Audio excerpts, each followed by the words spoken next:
Baik, Assalamualaikum warahmatullahi wabarakatuh.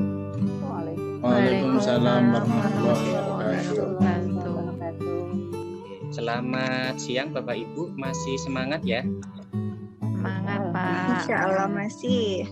Oke, ya, Alhamdulillahirabbil alamin. Kita panjatkan puji syukur kehadirat Allah Subhanahu wa taala yang telah memberikan nikmat sehat untuk kita semua, sehingga pada siang hari ini kita masih diberi kesempatan untuk bertatap maya dalam rangka pemenuhan tugas wawasan kebinakaan global, dan kelompok 2 mendapatkan tugas yaitu topik 2 tentang kebinekaan Indonesia yang harmoni. Sebelumnya, perkenalkan terlebih dahulu, saya sebagai moderator di acara ini, nama saya Aris Munandar. Kemudian nanti yang menjadi presentator yaitu Ibu Diah Ragil Kartika Dewi, dan anggota kelompok 2 ada Bu Anissa Tunihaya, kemudian saya sendiri, yang ketiga ada Pak Didik Triyono, yang keempat ada Bu Diah Ramawati, yang kelima Ibu Dwi Asanah Nur Aziza, yang keenam Ibu Dwi Evi Agustina, dan yang terakhir Ibu Diah Ragil Kartika Dewi. Untuk mempersingkat waktu, kepada Ibu Diah Ragil Kartika Dewi dipersilakan untuk mempresentasikan paparannya. Baik, terima kasih Pak Aris atas waktu dan tempat. Assalamualaikum warahmatullahi wabarakatuh. Waalaikumsalam warahmatullahi wabarakatuh. Salam, Om Swastiastu, Namo Buddhaya, Salam Kebajikan. Bapak dan Ibu, izinkan saya memaparkan konsep kebinekaan Indonesia. Yang pertama, konsep 1, konsep kebinekaan memaknai toleransi, intoleransi, dan radikalisme. Toleransi bermakna sikap saling menghormati, saling menghargai, dan saling menerima di tengah keragaman budaya, kebebasan berekspresi, dan karakter manusia menurut UNESCO. Kemudian intoleransi adalah tindak kekerasan atas dasar diskriminasi terhadap suku budaya, agama, ras, antar golongan, atau disingkat dengan SARA, di mana di dalamnya terdapat bentuk pembedaan, pengecualian, pembatasan, atau pemilihan berdasarkan SARA yang mengakibatkan pencabutan atau pengurangan pengakuan, perolehan atau pelaksanaan atas hak asasi manusia dan kebebasan dasar dalam suatu kesetaraan menurut Permendikbud nomor 82 tahun 2015 pasal 6. Kemudian radikalisme adalah sikap atau tindakan yang menentang salah satu dari 4 pilar kenegaraan. Empat pilar kenegaraan tersebut adalah NKRI, Pancasila, Bhinneka Tunggal Ika, dan UUD 1945. Menurut SKB 2/KL tentang penanganan radikalisme di kalangan ASN tahun 2019. Nah, konsep yang kedua, konsep kebinekaan, berikut saya tampilkan contoh-contoh praktik baik toleransi. Yang pertama, contoh toleransi di lingkungan sekolah. Contohnya yaitu adanya pertemuan atau kunjungan SMP Kristen Yahya ke SMP Muhammadiyah 8 Bandung. Program yang dinamakan Breaking Down the Wall ini mampu meruntuhkan dinding-dinding prasangka untuk membangun jembatan toleransi dengan menumbuhkan rasa empati. Berdasarkan artikel Kumparan News tanggal 15 November tahun 2018.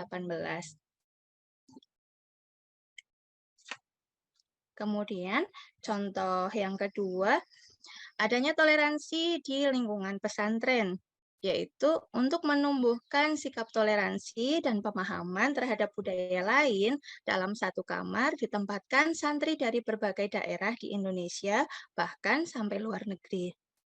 Kemudian contoh yang ketiga, toleransi di lingkungan masyarakat, yaitu contohnya toleransi antar umat beragama di Kabupaten Tambrau, Papua Barat menjadi contoh yang indah, di mana panitia yang bertugas untuk perayaan Hari Raya umat Kristen adalah dari berbagai agama.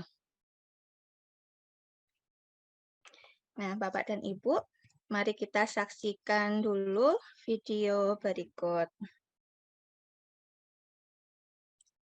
Hai guys, namaku Nadia.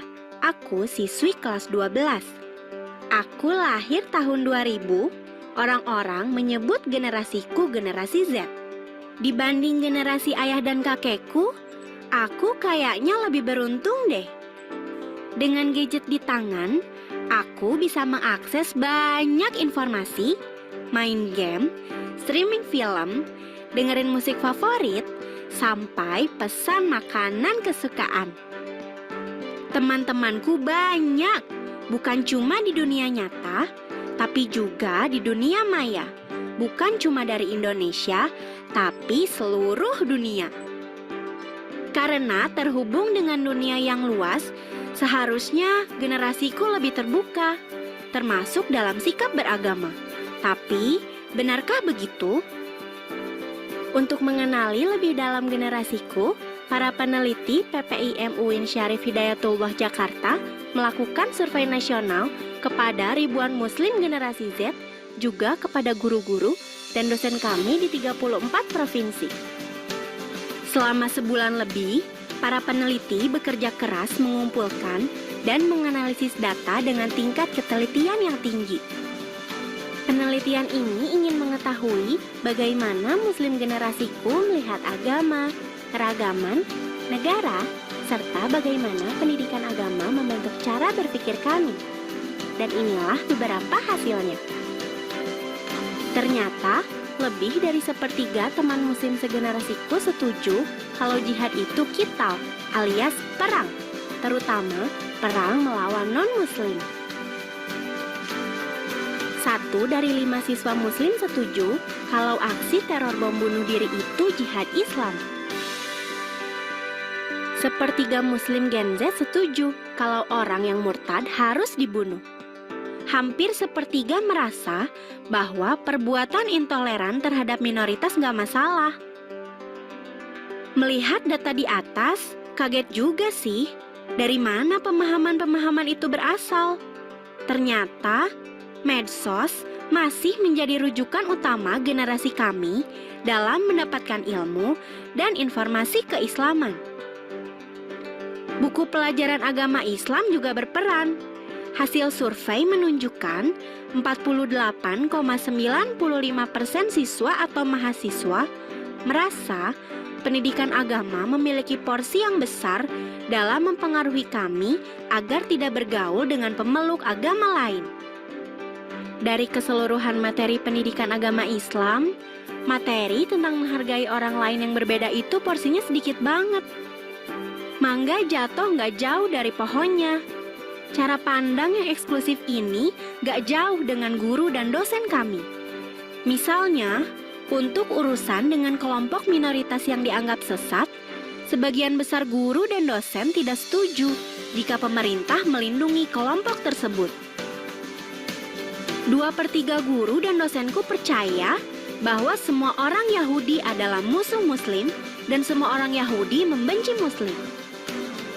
Untuk urusan rumah ibadah agama lain, 2/3 dari guru dan dosen tidak setuju kalau di lingkungan mereka didirikan rumah ibadah agama lain. Sedih rasanya kalau lihat data-data tadi. Seharusnya, pendidikan agama membuat kami mencintai dan melindungi sesama manusia. Apalagi 20-30 tahun dari sekarang, generasi kamilah yang akan memimpin bangsa ini.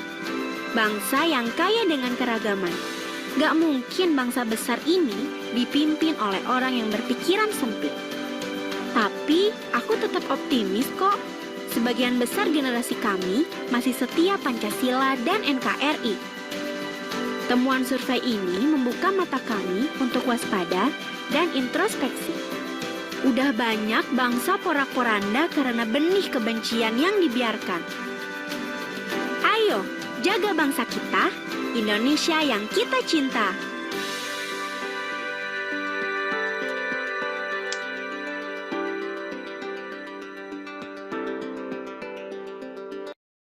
Ya, demikian Bapak Ibu, video tadi bisa digambarkan dalam video grafis berikut. Jadi Bapak Ibu, dari infografis ini kita bisa melihat fenomena gunung es, di mana dimulai dari bagian yang terendah yaitu intoleransi, yang ditunjukkan dengan sikap prejudis, poor critical thinking, fanaticism, dan lack of empathy. Jika intoleransi ini tidak dapat diselesaikan, akan naik pada tangga yang kedua, yaitu radikalisme.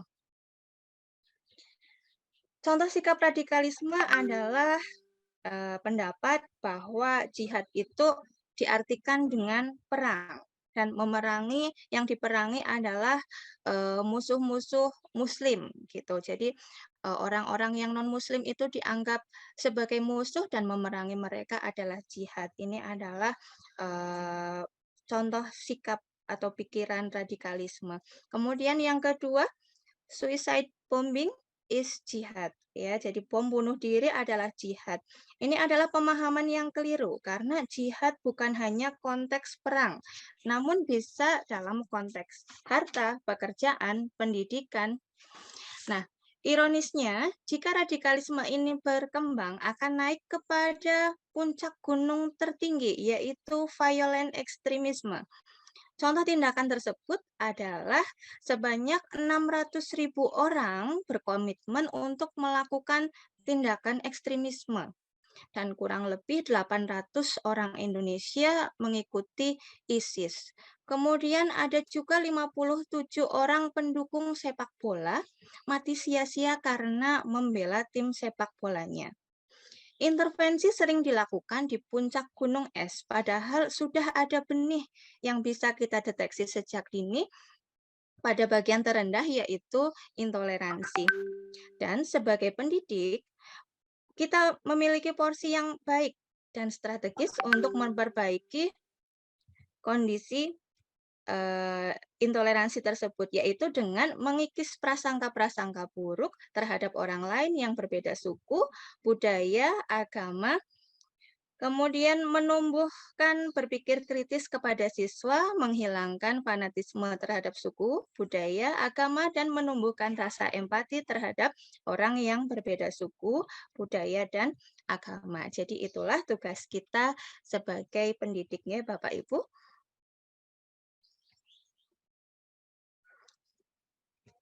Nah, kemudian konsep kebinekaan yang keempat yaitu hebat menjadi moderat. Jadi salah satu solusi untuk intoleransi adalah moderasi beragama. Apa itu moderasi beragama? Samakah dengan moderasi agama? Moderasi beragama merupakan sebuah jalan tengah di tengah keberagaman agama di Indonesia. Moderasi beragama sangat erat terkait dengan menjaga kebersamaan dengan memiliki sikap tenggang rasa. Jadi yang terpenting yang kita harus memiliki hidup di tengah keberagaman agama di Indonesia adalah sikap tenggang rasa. Nah, prinsip moderasi ada 5, Bapak Ibu. Yang pertama, komitmen kebangsaan. Yang kedua, cara berpikir, bersikap, dan berperilaku moderat. Yang ketiga, kesetaraan dan kemanusiaan. Yang keempat, berpikiran terbuka dan kritis. Dan yang kelima, akomodatif terhadap nilai-nilai lokal. Nah, kita saksikan video berikutnya tentang profil pelajar Pancasila.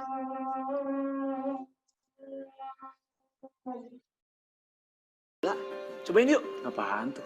Yang penting pelajar itu harus bermoral, taat agama, dan mencintai sesama. Iya, tapi harus juga bisa kritis, bro. Kalau dapat informasi, jangan telan mentah-mentah. Nanti jadi korban hoax loh. Bener banget.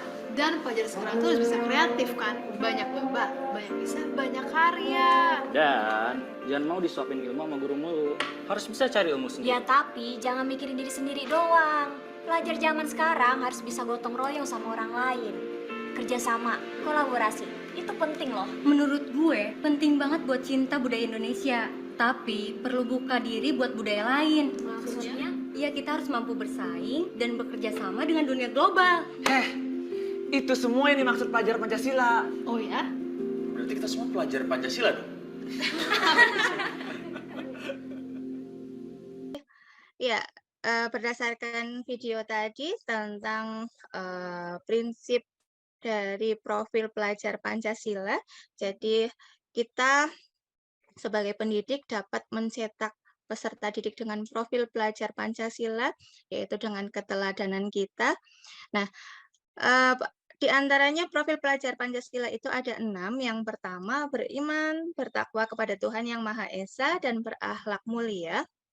Yang kedua, berkebinekaan global. 3, mandiri. 4, bergotong royong. 5, bernalar kritis. Dan 6, kreatif. Demikian Bapak Ibu yang bisa saya sampaikan pada siang hari ini. Terima kasih. Wassalamualaikum warahmatullahi wabarakatuh. Waalaikumsalam warahmatullahi wabarakatuh. Baik, terima kasih Bu Dia Ragil Kartika Dewi yang sudah memaparkan dengan cukup jelas, nih Bapak Ibu.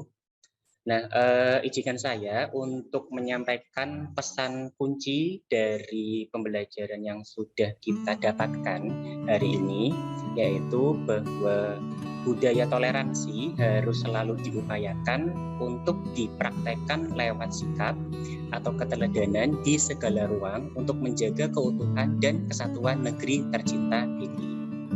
Itu.